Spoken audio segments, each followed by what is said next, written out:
Olá, hoje a gente conversa sobre a saúde dos homens. Doenças do coração, diabetes, cânceres e colesterol alto.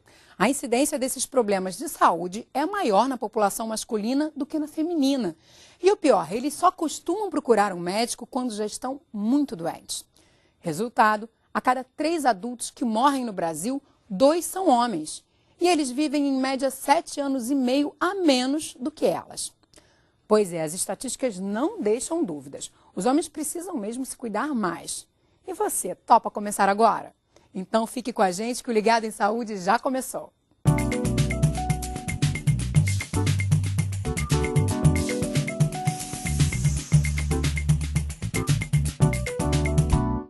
E para conversar comigo sobre a saúde dos homens, convidamos o urologista Alexandre Miranda. Ele é coordenador da andrologia do Centro de Atenção Integral à Saúde do Homem do Hospital Federal de Ipanema, aqui no Rio de Janeiro. Tudo bem, Alexandre? Tudo ótimo. Como vai? Prazer em te receber aqui. Obrigado pelo convite.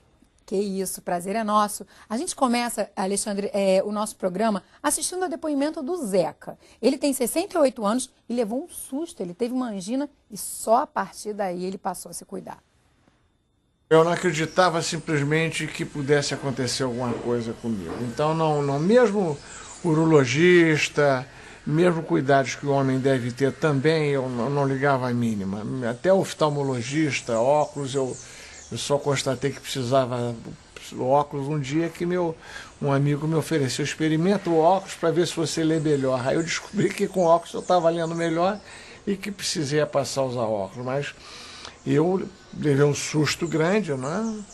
O que me levou a isso foi desprezar cuidados médicos e cuidados com a saúde e o quadro genético, além do que estresse, excesso de peso, obesidade. As pessoas têm medo de descobrirem que estão doentes, quer dizer, o indivíduo homem tem medo de descobrir que tem um problema na próstata, tem um pavor de ter um problema no coração, de constatar uma doença mais séria, é muito medo da constatação de alguma coisa preventivamente. Eu não acreditava que a cardiologia, que um cardiologista pudesse me dar uma orientação correta e para fazer uma prevenção. Se eu tivesse feito uma prevenção talvez muito bem feita, eu tivesse contrariado o fato genético. Pelo menos 3 vezes por ano eu vou ao cardiologista, às vezes menos, mas faço exames de sangue periódicos, passei a ter uma vida extremamente diferenciada do que eu tinha. Eu pedalo regularmente, né? E pedalo geralmente 30 quilômetros por dia, e nos finais de semana pedalo 60, 70. E além disso, hoje eu faço musculação. Já há 3 anos eu estou fazendo musculação 2 vezes por semana e mais uma vez por semana eu faço jiu-jitsu. Um lutador de jiu-jitsu depois do susto. Literalmente da água para o vinho, né? Mudou água pro vinho. Completamente do que ele era, do que ele passou a ser, né? Agora é engraçado, esse depoimento dele é bem típico, né, Alexandre? É o típico homem. Não acreditava no médico. Eles acham que eles são super-homem. Eu sempre brinco com eles. Olha, vocês não são super-homem, não é só a criptonita que vai afetar vocês.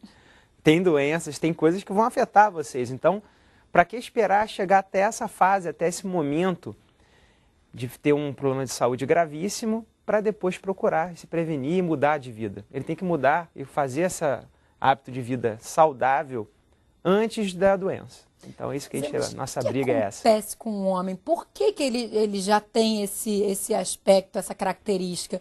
Você tem alguma Eu acho que isso é uma coisa um pouco cultural, né? Desde pequeno, o menino bateu numa quina, que isso, não vai chorar? Você é homem é forte, homem não tem essa coisa, homem não fica doente, né? Eu acho que essa coisa que vem passada dos pais para os homens, quando criança, tem um reflexo quando eles ficam adultos, ficam mais velhos. E eles levam isso, né? Agora, a gente tem que brigar para que isso se modifique, né? Por isso que a gente está aqui tentando dar um pouquinho de contribuição aí, ver se as pessoas abrem um pouquinho o ouvido. Opa, olha lá, vamos escutar uma coisa aqui que a gente vai falar. Para não levar esse baita susto depois. Não, ele não tem que chegar nesse momento. Que ele fique saudável, que não tenha um infarto, como teve o nosso amigo aqui na reportagem. E é engraçado, né? É engraçadíssima a história que ele fala do óculos, que nem o oftalmologista, nem óculos. E é uma falta de confiança no outro também, né? Tem essa coisa da autossuficiência do homem, né? Ele é autossuficiente, ele não quer depender de ninguém. Geralmente ele é que é o provedor da casa. E então as pessoas dependem dele. Ele foi criado e talhado para que as pessoas dependam dele. E ele também não pode faltar ao trabalho para ir num médico, numa consulta? Não pode. Eles acham que são invulneráveis. E esse pensamento mágico na vulnerabilidade masculina é que causa todos os males que nós vemos aí no dia a dia. É o infarto agudo do miocárdio, outros problemas prostáticos, que a gente vai falar um pouco mais para frente, né? Que a coisa mais comum do homem é ter esse problema da próstata, câncer de próstata. E a hipertensão não controlada, depois ele tem um acidente vascular encefálico, além do infarto agudo do miocárdio, são várias doenças associadas. Aí descobre que está diabético quando tem um coma diabético. Nossa. Pois é, a gente tem aqui os dados que a primeira causa de doenças aqui entre os homens, ou melhor, as doenças que mais matam, né, os homens, a primeira delas são as doenças isquêmicas do coração. E em segundo lugar, doenças cerebrovasculares. Comenta um pouquinho pra gente, quais são essas doenças isquêmicas do coração, o que são as doenças cerebrovasculares? Na verdade, a gente pode considerar ambas como sendo uma causa de um só problema, que é um problema do vaso, do endotélio que a gente chama. É o vaso que está passando sangue dentro. E o que está acontecendo? O vaso está sendo obstruído, está ocluindo, e o sangue não consegue fluir, não consegue irrigar aquele local do tecido. Então não chega oxigênio, não chega combustível, não chega alimento para aquela célula que está ali naquela região. Então ela morre, não consegue viver. Só que isso pode acontecer no coração, e é o que a gente chama de infarto agudo do miocárdio, que é um pedaço do coração que não consegue mais funcionar, que vai morrer, e pode acontecer no cérebro. Então aquele pedacinho do cérebro vai ficar com a artéria entupida, não vai chegar oxigênio e vai morrer. Então é o famoso derrame do infarto. A gente brinca que isso aí são consequências de um mesmo problema.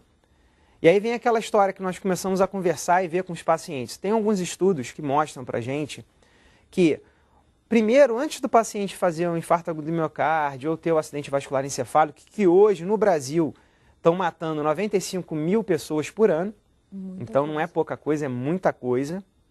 A gente sabe que, antes de tudo isso, ele tem o que a gente chama de disfunção sexual erétil, que é o problema da ereção.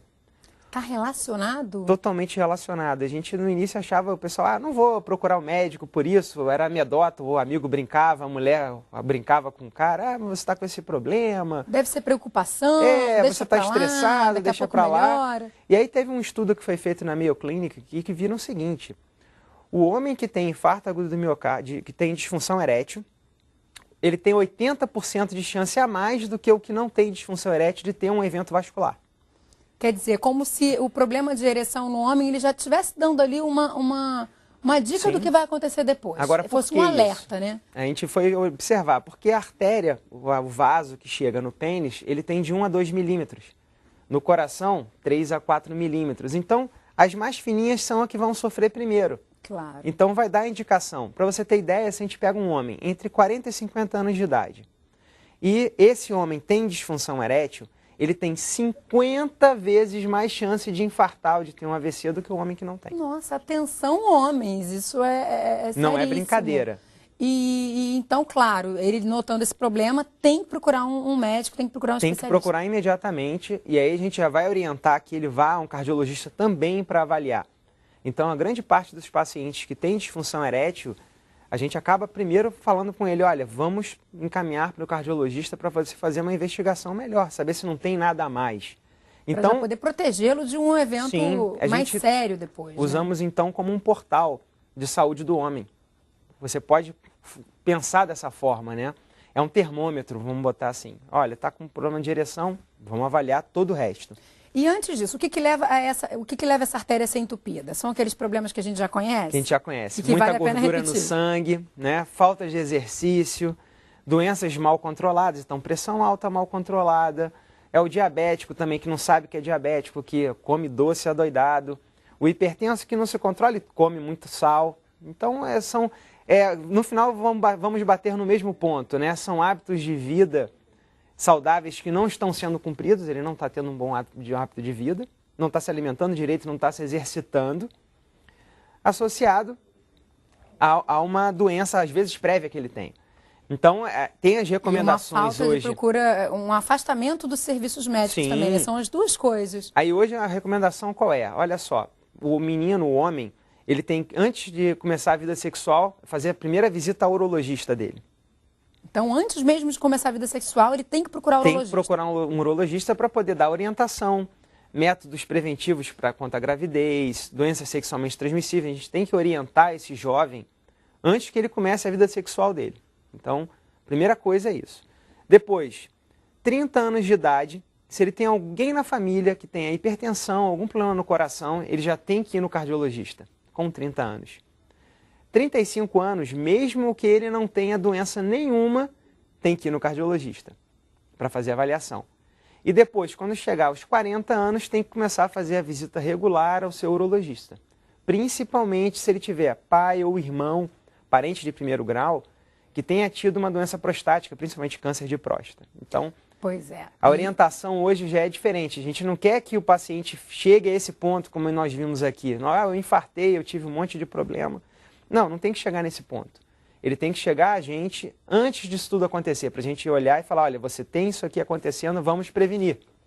Então, esse é o trabalho que a gente vem tentando desenvolver hoje. Tá certo. E é mais uma questão aí também que mexe culturalmente com a população masculina, é o exame de toque retal, que pode diagnosticar precocemente o câncer de próstata. A gente vai falar muito sobre isso no próximo bloco, então não sai daí. A gente vai mostrar também para você um hospital em São Paulo totalmente dedicado aos homens. E aqui no Rio, um serviço também voltado para eles, onde trabalha o doutor Alexandre. E ele vai explicar para a gente direitinho como é que esse centro funciona. Daqui a pouquinho, não sai daí.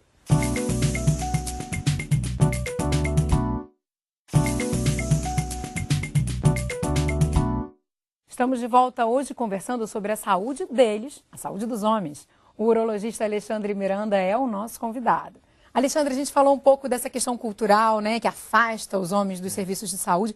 E uma delas também, eu estava aqui me lembrando na hora do intervalo, nós mulheres, a gente tem, por conta dessa questão reprodutiva, uma proximidade, uma aproximação muito grande com os médicos. E a gente tem, né, assim que fica menstruada, vai ao ginecologista e a gente acompanha. Continua indo ao ginecologista a vida toda. Os meninos, me parece que eles vão ao pediatra junto com a mãe, aí vai. Aí depois cresceu, aí fica aquela lacuna, né? Eles caem naquele limbo que não tem médico, eles não vão a médico, nada. Aí quando casa, a esposa volta a levar, a marcar a consulta. Graças a Deus, mais uma vez uma mulher levando ele para a saúde, né? Pois é, isso é verdade? Isso acontece? Super verdade. Muito. E o engraçado é que elas que marcam a consulta.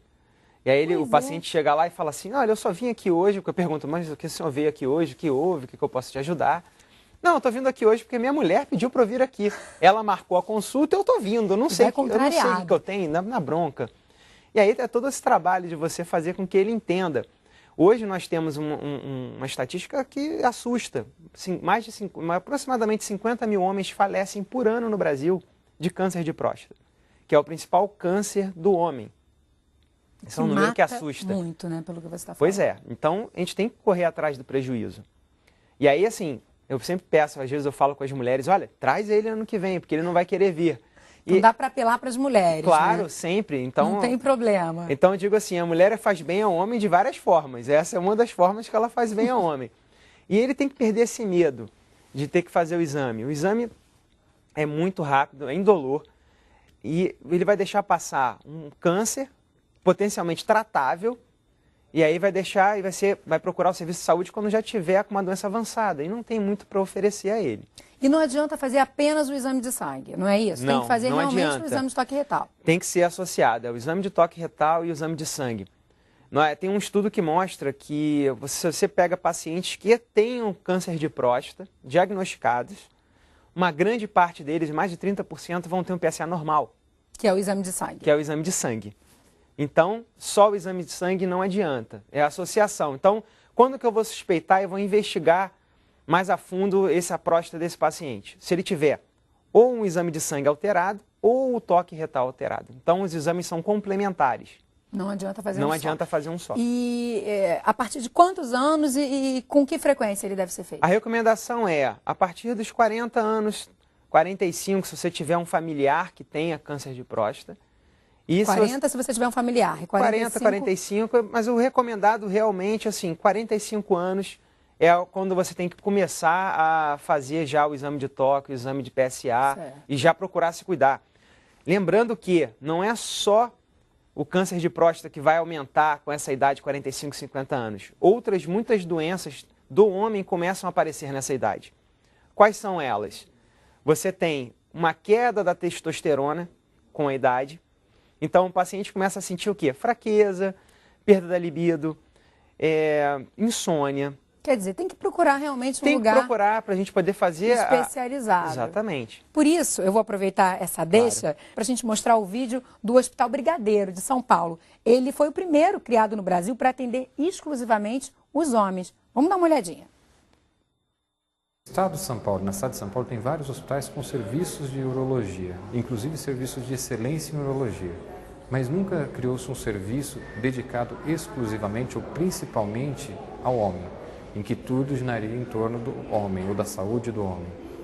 Esse serviço começou aqui, então as outras especialidades ou várias especialidades, vários processos estão sendo criados para girar em torno da saúde do homem, sendo ênfase à saúde do homem. O paciente chega no consultório hoje, geralmente na faixa dos 50 anos de idade, é um público C, D, tem baixo grau de escolaridade, então ele é muito complicado, muito difícil de aceitar a invasão que é o exame e a invasão que é você ir ao médico, falar os seus problemas, as suas angústias, os seus sentimentos.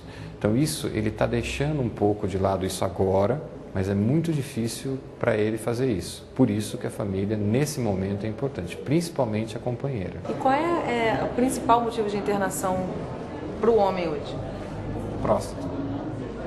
O senhor disse que tem um serviço de psicologia. Em que momento o homem ele é direcionado para esse serviço de psicologia e qual é esse trabalho de psicologia que é feito? Quando ele é internado, ele passa por uma avaliação psicológica sempre, pré ou pós-operatória, e depois as próprias psicólogas as encaminham para o acompanhamento ambulatorial.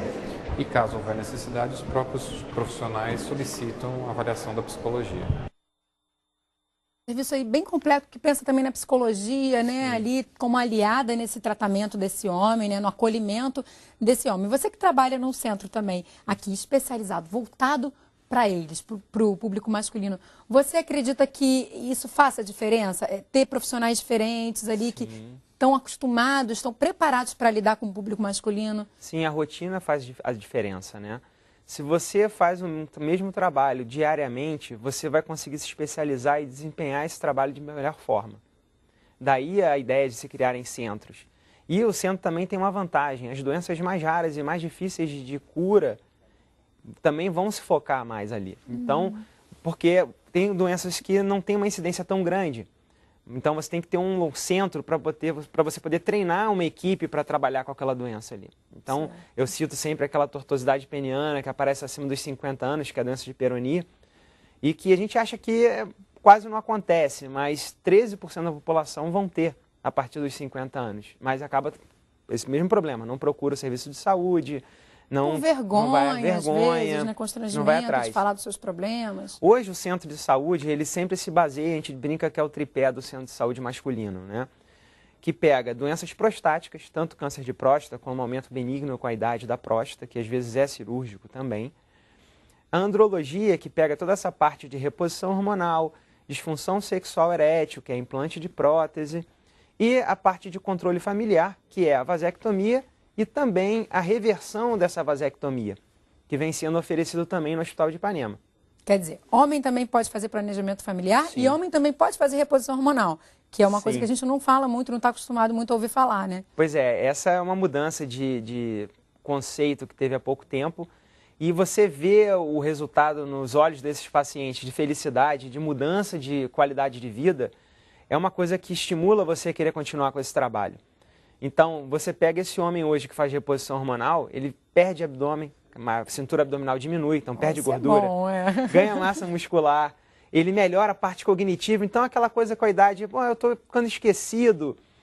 E ele volta a ter a memória muito boa de novo. E volta. Porque a ideia qual é? A ideia é que você, como a população está envelhecendo, ela tem que envelhecer com saúde e com qualidade. Então nós estamos buscando essa qualidade através da reposição hormonal e de outras atenções integradas. E ele tem que procurar um urologista para poder fazer exame de sangue, tudo para saber se precisa. Como é que é esse processo? Ele precisa procurar um urologista e também um cardiologista para poder ver toda aquela parte das doenças isquêmicas que são as que mais matam hoje. Sim, mas em relação a essa parte hormonal, o urologista pode resolver, ver se ele precisa realmente de uma reposição, se isso vai trazer uma maior qualidade de vida. Já vai analisar, ver se ele necessita, se não necessita, quais são os níveis hormonais que ele está. E aí a gente conversando com o paciente vai chegar a um acordo. Olha, eu acho que vai valer a pena, vamos fazer essa reposição hormonal agora, você vai ter um ganho, você vai ter uma melhoria. E o ganho realmente é muito bom.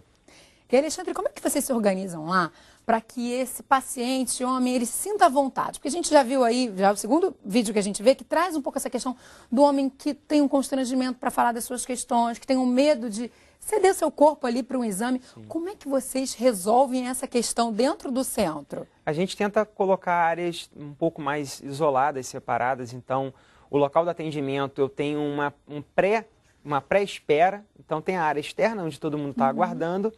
E esse homem entra numa outra sala também de espera, mas feita só para ele.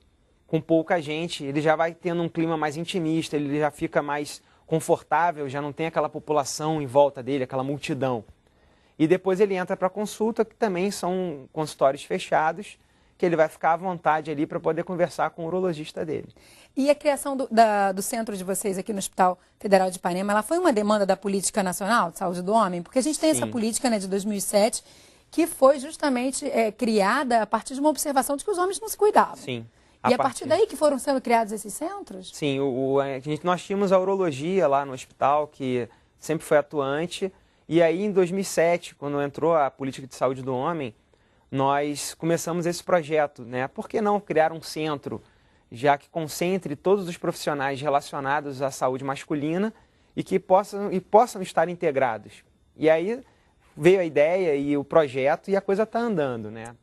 Está conseguindo botar para frente. Certo. Alexandre, a gente está chegando ao finalzinho do programa, mas eu quero deixar aqui um dado e quero que você deixe um recado também para a população masculina que estiver nos assistindo.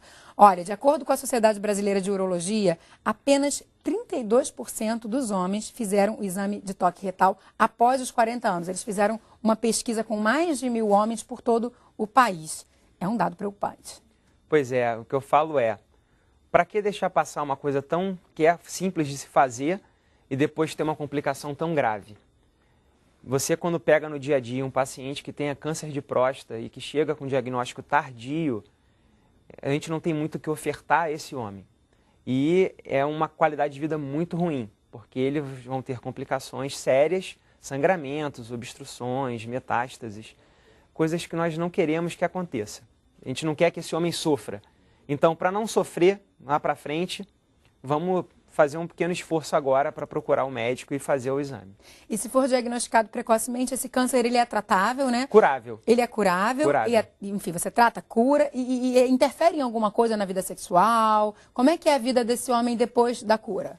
A gente sabe que a principal forma de tratamento para câncer prostático é a retirada dessa próstata com câncer, então é uma cirurgia. Essa cirurgia pode deixar como sequela a disfunção sexual erétil. Porém, em todos os pacientes que tiveram essa sequela, que não são todos, mas o percentual que teve essa sequela, já imediatamente foi encaminhado para colocar prótese peniana. E ele pode ter a vida sexual dele normal e às vezes até melhor do que o que estava antes, que já estava com um pouco de disfunção e a gente consegue resolver isso. Então ele não vai ficar sem vida sexual. Mas é bom ressaltar que isso é uma pequena parte, né? Sim. Em outros casos, nada muda. Nada muda. Então, quer dizer, não precisa ter medo de achar a doença. Tem que encontrar a doença. Tem que encontrar a doença e tratar a tempo. E quanto mais precoce você conseguir pegar, menor a sequela. Então, e maior a chance de cura. Então, por isso que a gente sempre bate, olha, gente, faça o PSA, faça o exame de toque, vá no seu urologista, não deixe passar. Então, e cuide do coração também. E cuide do coração também, pelo amor de Deus. Tá certo, Alexandre. Obrigado pela sua presença aqui hoje no Ligado. Espero que a gente tenha conseguido aí, de alguma forma, ajudar a população, né? Isso, obrigada. Que é isso. E se você tem alguma dúvida de saúde ou sugestão de tema, manda aqui pra gente. Nosso e-mail é ligado@canalsaude.fiocruz.br. Ou então você pode ligar para o 0800 701 8122 e também acessar o nosso site, canalsaude.fiocruz.br. Nele você encontra programas que já foram exibidos e conhece toda a nossa programação. A gente se vê no próximo Ligado em Saúde. Até lá!